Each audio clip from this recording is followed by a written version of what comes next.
My name is Ethan Caldwell. I'm 33, and I found out I'd been erased from my own family the day I opened a misaddressed envelope on my parents' kitchen counter. Inside was their estate plan, every cent, every brick of that house. Left to my younger brother, Noah. My name appeared only once, on a sticky note that read, "He's doing fine. He doesn't need it." The refrigerator hummed. A ceiling fan creaked. And I just stood there, holding proof that love in my family had always been conditional. My hands shook, but my voice didn't. I whispered, "So that's how it is." They thought I would swallow it, like I always did. But what they didn't know was I'd stop being hungry. Before I continue, tell me where you're watching from. And hit like and subscribe if you've ever been betrayed by your own family. Because what happened next wasn't just a fight over money. It was years of quiet loyalty breaking open like a cracked foundation. I'm going to tell you how I went from the son who fixed everything to the man who finally let it all fall apart. I didn't always live with silence between us. There was a time when I still believed love was something you could earn by fixing the sink before it leaked, by staying late at work so your parents didn't have to worry about bills, by being the one who never complained. When I think back, it always starts at that kitchen table in our old Texas house. The laminate surface had a long crack down the middle, taped with clear Scotch tape that had yellowed from years of heat. The smell of bacon, grease, and lemon cleaner clung to the air. Mom always sat closest to the window, Dad at the head, Noah across from me. I remember that night when I was 16. We were eating spaghetti from chip bowls, the kind with faded blue rims. I'd spent the afternoon mowing lawns for the neighbors trying to save for a used truck, and I was starving. Mom reached for the bowl of meatballs. "Noah, you've had a long day, sweetheart," she said, dropping 3 fat ones onto his plate. Then she handed me the ladle. "2 meatballs left. You'll be fine with this, right, Ethan? You're stronger." I said nothing. The tomato sauce tasted of metal. I swallowed hard, pretending it didn't sting. I didn't know it back then, but that would matter later. By the time I was 18, Noah was already the sensitive one. He'd strum his guitar under the porch light while I packed grocery boxes into Dad's truck for extra cash. Mom would peek outside, eyes shining. "He's so talented," she'd whisper. "You two are so different." Different. That word built the wall brick by brick. College came, and I didn't go. Dad said, "Trade school's better for a boy like you, something solid." I listened. Noah dropped out of community college after 1 semester to focus on music. I sent home half my paychecks. They said they were struggling with the mortgage after Dad's back injury, and I believed them. One night, I came home late from a construction site, sweat-soaked, hands blistered, and found Noah throwing a party in the living room. Music blasted through cheap speakers, beer bottles scattered across the floor. I could see Mom in the kitchen, laughing as if nothing was wrong. I asked quietly, "Who's paying for this, huh?" Noah grinned, arms slung around his friend's shoulder. "Relax, big brother. You work too much." The words hit harder than the smell of spilled beer. I didn't yell. I just started cleaning. That became the rhythm of our lives. Him making a mess, me cleaning it up. Then came the winter. Mom got sick. Pneumonia. The kind that keeps you in the hospital for weeks. I was 25. Noah was 21. I remember the sound of her coughing echoing down sterile hallways, the beep of heart monitors, and Dad pacing by the vending machine counting quarters. I offered to cover the bills while they got back on their feet. I thought it was temporary. It wasn't. Claire came into my life around then. She was the first person who ever asked me, "When do you rest?" I laughed. "When things stop breaking." She didn't find it funny. She said, "One day, they'll let you drown and call it your choice." I didn't listen. I was too proud, too convinced that family loyalty was its own kind of reward. Thanksgiving that year, the house smelled of cinnamon and burnt rolls. Mom looked better, fragile but smiling. She handed me a card with a gold leaf on it. Inside was a note. "We couldn't have done this without you." No money, no gift, just those words. Then she turned to Noah, gave him a small box. Inside was a brand new guitar. "He's been through so much," she said softly. "He needs encouragement." I told myself I didn't care. But when he started playing that night, and they all clapped, I went outside. The cold bit through my jacket. I didn't know it back then, but that sound, their laughter without me, would replay in my head for years. At 28, when the 2008 crash hit late in our town, Dad almost lost the house. He called me at midnight. "The bank's coming for it. Ethan, I need help. I was between contracts, barely scraping by. But I took a loan in my own name to save it. Signed every document myself. They promised they'd pay me back. Once Noah's music takes off, Mom said. It never did. From that day on, the house felt different. Every nail, every patch of paint had my money in it. I fixed the roof, replaced the water heater, paid the property taxes when Dad forgot. Sometimes, I'd catch my reflection in the front window, hands cracked, shirt stained with dust, and think, this is what love looks like, I guess. But love never looked back. Noah started drifting again. He'd disappear for weeks, chasing gigs that never happened. Then come home broke. Mom would hug him and whisper, he tries so hard. Dad would nod. He's young. He'll get there. Meanwhile, I was the one sending money, covering the mortgage, making sure their lights stayed on. Every Sunday night, they'd call. Ethan, the gas bill came early. Ethan, the truck needs tires. Ethan, Noah's short on rent this month. I stopped asking when they'd pay me back. The silence after that question was worse than any lie. There was a moment, a stupid small one, that should have warned me how it would end. I'd come by one afternoon with groceries, saw the kitchen counter covered in paperwork. Dad was signing something. I asked, "What's that?" He said, "Just insurance stuff." But as he slid the papers away, I glimpsed Noah's name where mine should have been. I didn't know it then, but that was the first time I saw the will. When Claire and I finally broke up, she told me, "You're married to their needs." I wanted to argue, but she was right. The day she left, I found a grocery receipt in my jacket pocket. Mom's handwriting, my card. I stared at the total. $112.47. The cost of loyalty, printed in ink. Years blurred together after that. Seasons changed, bills piled, and I kept paying. Until that afternoon last fall, when Dad called about helping with a bank form. He said, "It'll take 10 minutes. It took 10 seconds for everything to collapse. The envelope, the wrong name, and that line, "He doesn't need it." I stood in that kitchen again, years older, same crack in the table, same hum of the refrigerator. But something inside me shifted. For the first time, I realized I wasn't their son anymore. I was their safety net. And nets don't get thanked. They just get used until they tear. After that day, memories began to rewind in my head, like an old tape, scenes I thought I'd buried under years of obedience. The more I replayed them, the clearer it became. The favoritism wasn't sudden. It had been there all along, painted over with family dinners and forced smiles. One memory stuck the hardest. It was Christmas Eve, 3 years before the will. The house was covered in blinking lights, the cheap kind that flickered out of rhythm. Snow fell, thin and dirty. More slush than magic. I'd saved up to buy everyone gifts that year. Real ones, not just envelopes of cash or grocery runs. Mom got a silver bracelet engraved with love, Ethan. Dad, a new tool set for the garage. And Noah? A studio microphone. Expensive. The kind he'd been talking about for months. He opened it, grinned, and hugged me. "You didn't have to, man." But the next morning, when I came by for breakfast, I saw him rewrapping that same microphone with a tag that said, "From Mom and Dad." I froze in the doorway. He looked up, startled, then laughed. "They forgot to get me something. Thought it'd be funny if I—" "Yeah," I said quietly. "Real funny." I walked out into the cold. That was the moment I learned silence could burn louder than shouting. Years later, Mom would call that period our peaceful time.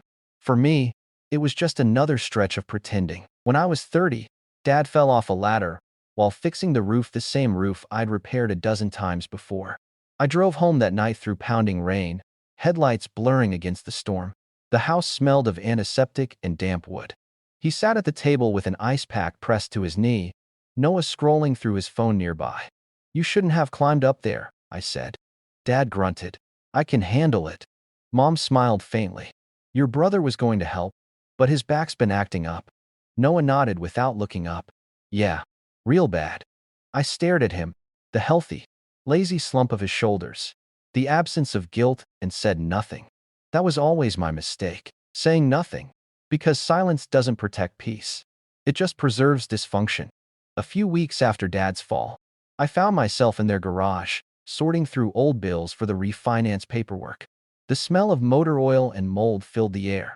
That's when I noticed a small metal box shoved behind a stack of Christmas decorations. Inside were folded receipts, dozens of them. Every payment I'd made on the mortgage, every repair, every check. Only, my name was crossed out on each copy. In its place, written in Dad's sharp pen, paid by family fund. My chest went cold. I ran my thumb over the ink, the indentation pressed deep like it was carved there intentionally. They'd erased me on paper long before they did it in the will. I remember sitting on the garage floor, surrounded by the proof of my own invisibility, and laughing once that empty, bitter sound that doesn't feel human. Later that night, I confronted Mom gently. "Why did Dad change the records?"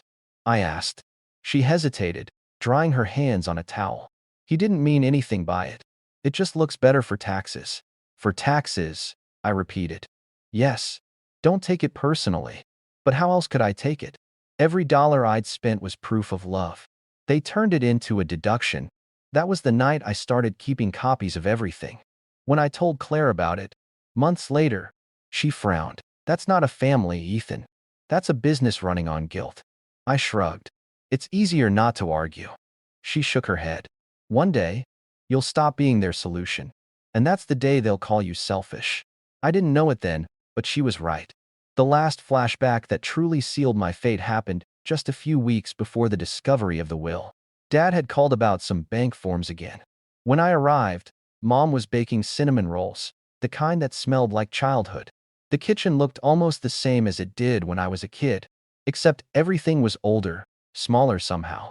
I sat at the table while Dad sorted through papers. That's when I saw the envelope with the neat printed label, "Caldwell Family Estate Confidential." It should have gone straight to the lawyer, but the postman had misdelivered it to my address. Dad said, "Oh good, you can drop it off later." But curiosity clawed at me, that old hunger to understand, to finally see what I meant to them. I slipped the envelope into my briefcase, told myself I'd just check it for errors. That night, I poured a glass of whiskey and opened it. The letter inside wasn't meant for me. It was meant for their lawyer. "Ethan's stable. He has a good career, his own apartment. Noah, however, will need long-term security. We trust you'll honor our wishes to leave him the property and savings." Below that, my mother's signature. I didn't cry. I didn't throw the glass. I just sat there until the whiskey turned warm and flat in my hand. Every sacrifice, every bill paid, every hour of my life I'd poured into them, all reduced to a justification for why I deserved nothing. That was the night the old version of me, the obedient son, the fixer, finally cracked. When I returned to their house the next morning to drop off the rest of the paperwork, the same kitchen light buzzed overhead. I looked at the crack in the table and remembered the first night with the 2 meatballs. I almost smiled. The pattern had been there since day one. I was just too loyal to see it. Mom asked, "You okay, honey?" I lied. "Yeah, just tired." I left the documents, walked out to my truck, and sat behind the wheel for a long time. Through the window, I could see Noah leaning against the porch, smoke curling from the cigarette in his hand, like nothing in the world could ever touch him. And maybe he was right. Nothing could, not as long as I kept catching the fall. But that day, something in me whispered, "Stop catching." By the time the will surfaced officially, when I helped Dad file those bank forms again, I was already numb. Still, seeing my name missing in black and white hurt in a way I didn't know words for. It was betrayal disguised as practicality. They called it fairness. I called it the last lesson I'd ever learn in that house. So when I finally closed that envelope and said, "So that's how it is," it wasn't anger I felt. It was clarity, cold, heavy, and strangely freeing. Because sometimes you don't realize how long you've been drowning until you stop swimming. And I was done swimming. After that day, everything I'd ignored for years started to show its cracks. It was like the silence in our family turned into static, faint at first, then loud enough to drown out everything else. 2 weeks passed after I found the will. I didn't call, didn't visit, didn't send a dime. For the first time in years, my phone stayed quiet. Until it didn't. The first text came from Dad. "Property taxes are due. Need your help." No greeting. No "how are you?" Just business as usual. I stared at the screen for a long minute before typing back. "Ask Noah. It's his house." I hit send and waited. 5 minutes later, Mom called. I didn't answer. Then came the message. "Ethan, don't be like this. We need to talk." That phrase, "don't be like this," had followed me my whole life. Every time I tried to draw a boundary, it became my fault. This time, I let it ring out into nothing. A day later, another text. "We're behind on the mortgage. Can you just help until next month?" Followed by another, then another. I finally replied, "No, I'm done." That word hung in the air like a gunshot. The next morning, I woke up to a notification, a money request from Mom for $3,500. No message, no explanation, just a cold, digital demand. I laughed, the kind of laugh that sounds too sharp, too dry. Declined it instantly. 5 minutes later, the phone rang again. "Mom, Ethan, why did you decline it?" "Me. Because it's not my responsibility." Her voice cracked. "We're going to lose the house if you don't help," I said quietly. "Maybe you should have thought of that before you decided it wasn't mine." Then I hung up. That night, Dad texted, "You're really going to let your parents become homeless? Don't be selfish." I clenched my jaw so hard it hurt. Selfish. After years of paying their bills. That was the word they chose. I typed slowly, "You made your choice. Now live with it." The next day, my phone buzzed again, but this time, from Noah. "Dude, why are you being so dramatic? It's not a big deal. Just help them out like you always do." I nearly dropped my phone laughing. "Not a big deal?" I muttered to myself. I typed back, "Then you handle it. You're the favorite. Remember?" He replied instantly, "Oh my God. Are you seriously mad about the will? Grow up. It's just money." I stared at that message for a full minute, my pulse thudding in my ears. "Then use some of that money to pay their mortgage," I texted. He didn't reply. For a few days, it was quiet again. I thought maybe they'd finally accepted it. But peace never lasts long in a family that feeds on guilt. That Friday night, I got home from work, tossed my keys on the counter, and noticed the blinking light on my apartment intercom. The building manager's voice crackled through the speaker. "Hey, Ethan, your parents are downstairs. They say it's an emergency." My stomach sank. "You're kidding." "Nope. They're insisting you let them up." "Don't," I said sharply. "Please don't let them up." He hesitated. "They're being pretty pushy." "I don't care," I said. "Tell them to leave." 2 minutes later, my phone buzzed again. Mom's text, "We're downstairs. Open the door." Then another, "We're not leaving until you talk to us." I stared at the screen, feeling heat crawl up my neck. I could see them in my mind standing together, rehearsed, sympathy on their faces, Noah's bored expression hiding behind his phone. Fine, I thought. If they want a confrontation, I'll give them one. I grabbed my keys and headed downstairs. The air in the lobby was heavy, the kind that smelled like wet concrete and old carpet. The elevator doors opened with a ding, and there they were, the three of them. Mom's arms were crossed, her expression half guilt, half accusation. Dad's jaw was tight, eyes scanning me like a soldier facing a defector. And Noah, hands in his pockets, smirking, like this was a minor inconvenience before dinner. Mom started first. "Ethan, finally. We just need to talk." I leaned against the doorframe. "No, you need to leave." Her eyes widened. "Excuse me? You don't get to show up here uninvited demanding money. That's insane."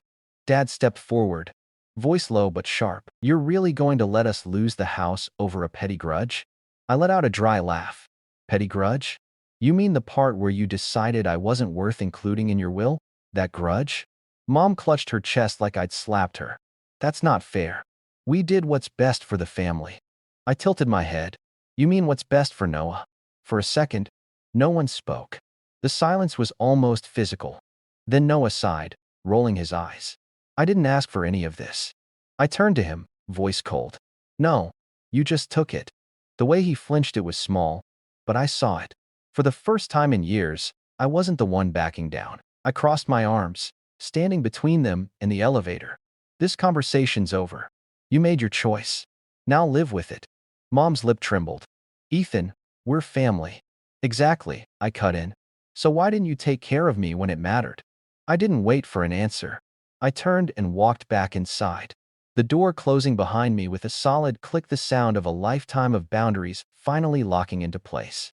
I wish that had been the end of it. But people like my parents don't stop when guilt stops working, they just switch weapons. The next morning, I woke up to chaos on Facebook. My mother had posted one of her signature, inspirational rants, the kind with a floral background and cursive font. It read, "We raised our children to be kind and grateful. Some people forget who loved them first. Family should help each other, not turn away when times get hard." No names. But she didn't need to tag me. Every relative, every neighbor from our small Texas town knew exactly who she meant. The comments poured in. "Praying for you, Linda. Kids these days have no respect. That's heartbreaking. You and Harold are such good parents." Each amen felt like a slap. Then Dad joined in with his own post, a photo of the house, captioned, "Built this home with my bare hands. Never thought one of my sons would watch it fall apart." He tagged me directly. That one burned. I stared at the screen until the words blurred. For years, I'd built my life around protecting them, and now they were painting me as the villain. But the real punch came that evening. Noah's post popped up on my feed, a long paragraph dripping with fake humility. "Some people think family is just about money, but real love is sacrifice. I'll always stand by my parents. Not everyone understands what that means." He ended it with a picture of him sitting on the porch, guitar in hand, sunlight behind him like a halo. I almost laughed. The hypocrisy was cinematic. I typed out a reply 3 times, deleted it each time. My fingers trembled over the keyboard. Finally, I closed the app and sat in silence, the glow of the monitors staining the room blue. For a while, I thought about driving over there, slamming the truth down in front of them. But then I remembered what Claire once said.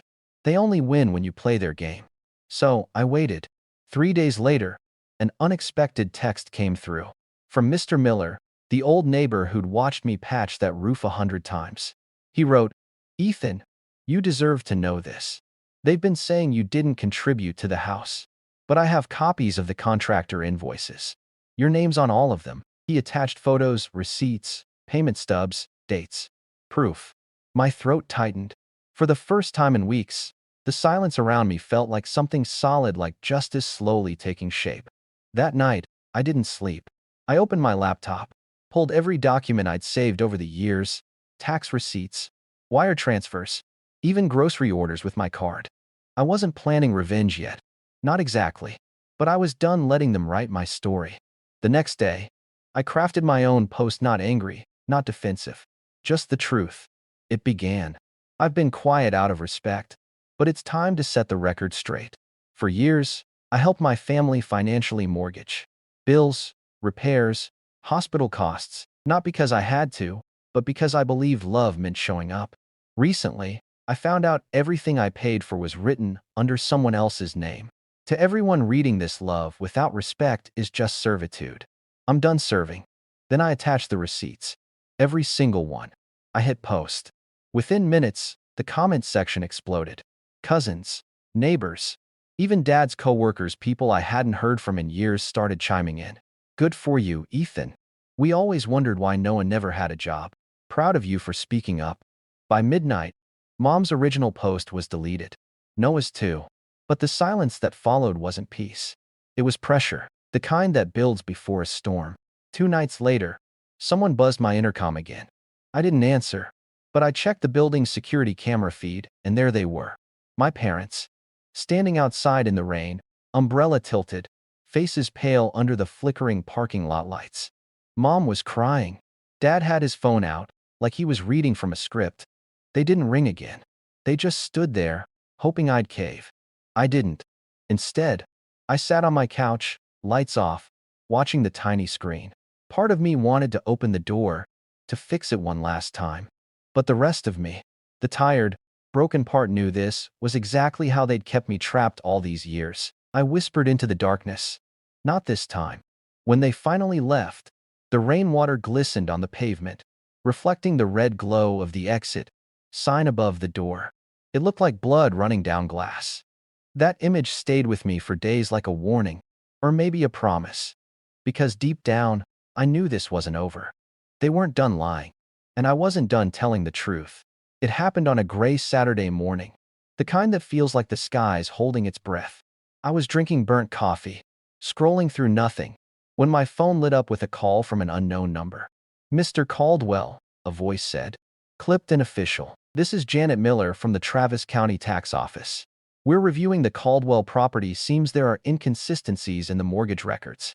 Would you be available to confirm a few payments? For a second, I couldn't breathe. The proof, the receipts, everything I'd been collecting for years finally speaking for me. Yes, I said quietly. I'll send you everything you need. That was the moment the tide turned. I didn't shout. I didn't plot. I just pressed send. 2 days later, the phone rang again, this time, my father. He didn't even say hello. What did you do? He barked.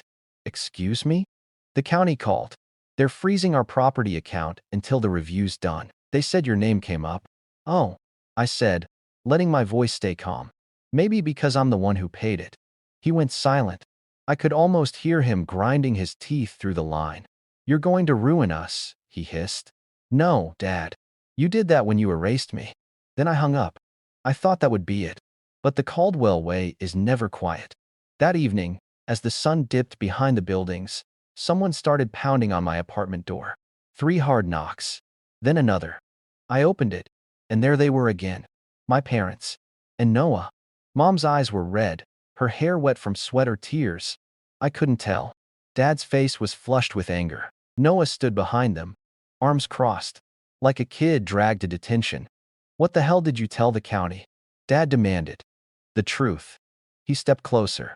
You think you're some kind of hero? You just embarrassed this family. I stared at him. No, Dad. You embarrassed yourself when you called manipulation parenting. Mom tried to step in, voice trembling. Ethan, please. We're losing everything. They're saying we might have to refinance again. And Noah. Noah what? I snapped. He might have to get a job? Noah exhaled sharply. You think this makes you better than us? You've always wanted to make me look bad. I turned to him. You did that all by yourself. He laughed, short and hollow. You're pathetic. I stepped closer, my voice low. I built that house. You posted pictures pretending it was yours. You let them turn me into a ghost so you could stay comfortable. You think I don't see you? I've seen you my whole life, Noah. I'm just done looking. The silence that followed was suffocating. Then Dad's voice cut through it, cold and sharp. You're not welcome in that house anymore. I almost smiled. Was I ever? He flinched like I'd hit him. Mom started to cry. I just wanted you two to love each other, she whispered. Love? I said softly. You can't build love on favoritism and expect it to stand. For a long second, no one moved. The air between us felt electric, charged with everything we'd never said. Then Noah muttered, You think this is over? You'll regret this. I looked him dead in the eye. Maybe, but at least I'll regret it as a free man. I shut the door, locked it, leaned against it until my heart stopped racing. Outside, I could still hear them arguing, voices rising, footsteps retreating down the hallway. Then silence. That night, I stood by my window and looked out over the city. Somewhere miles away, the county auditors were combing through the records. I'd sent the mortgage payments, the receipts, the loan under my name, each one a piece of the truth they'd buried. By Monday, it was official. The Caldwell house was flagged for financial review. Because the listed primary contributor, Noah, had no income on record, and every payment traced back to my account. Dad called once more.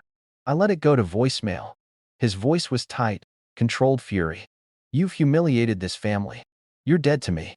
I replayed the message twice. Not because it hurt, but because, for the first time, I realized it didn't. That phrase had lost its power. That same evening, Mr. Miller called again. Ethan, just so you know, the review might result in a temporary hold on the property deed. I thanked him. He hesitated, then said quietly, I've lived next door to them for 30 years. You did what they never would take responsibility. Don't let anyone make you feel wrong for that. When the call ended, I sat alone in my apartment. No TV, no music, just quiet. The kind that doesn't feel empty anymore. I opened my laptop, pulled up the old photo I'd taken years ago, me on the roof, hammer in hand, sunlight cutting through the dust. I'd sent it to Mom once. She never replied. Now I looked at it differently. Not as proof of sacrifice, but as evidence of survival. Outside, thunder rolled over the skyline, and for the first time in a long time, I didn't brace for impact. Because this time, the storm wasn't coming for me. The week after the audit began, the Caldwell name started to vanish in whispers. The neighbors stopped waving. The Facebook posts disappeared. Even Noah went quiet online. I didn't post again. I didn't need to. The truth was out there, doing what silence never could. Then one night, around 10 p.m., an email arrived. The sender's name made my stomach tighten. Linda Caldwell. The subject line, "Please read." I hovered over it for a full minute before clicking. Inside was just one line. "We didn't mean to hurt you. We only wanted to protect Noah." No apology. No accountability. Just justification like always. I stared at the screen, then hit archive. That same night, I met Claire for coffee. She looked older, calmer. She'd heard about everything through the small-town grapevine. "You finally did it," she said quietly. "Did what?" "Stop fixing what you didn't break." We sat there in silence for a while. The smell of burnt espresso filled the air, the neon diner lights flickering over chipped tables. She reached into her purse and pulled out a folded envelope. "I think this was meant for you," she said. "Noah left it at the accounting office months ago." Inside was a printed email thread, messages between Noah and my parents. Lines that felt like knives. "If we make Ethan the payer, they'll start asking questions. He won't notice. He never does.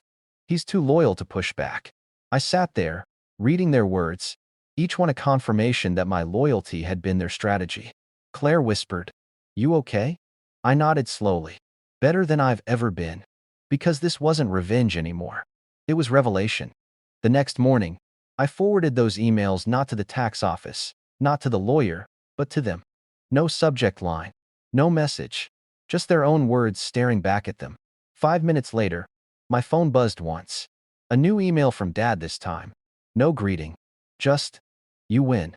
I stared at it, then closed my laptop. Winning wasn't the word. It wasn't about victory. It was about vacancy, the space left behind when you stop carrying what's killing you. I packed a small duffel bag, grabbed my keys, and walked out. Outside, dawn was breaking, soft orange bleeding into blue. I got into my truck, started the engine, and looked at my rearview mirror. Somewhere behind me, their house was being held for review, waiting for signatures that would never come. As I drove away, my phone vibrated again. One last notification. A text from Mom. Unread. 3 words only. "We were wrong." I didn't open it. Some truths don't need answers. And as the Texas highway opened up in front of me, for the first time in my life, I wasn't driving toward family. I was driving toward freedom.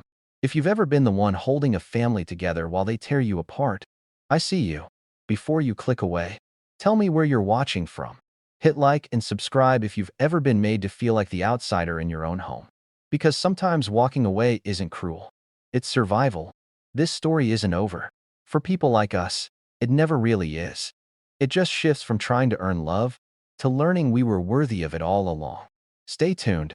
The next story begins where freedom starts.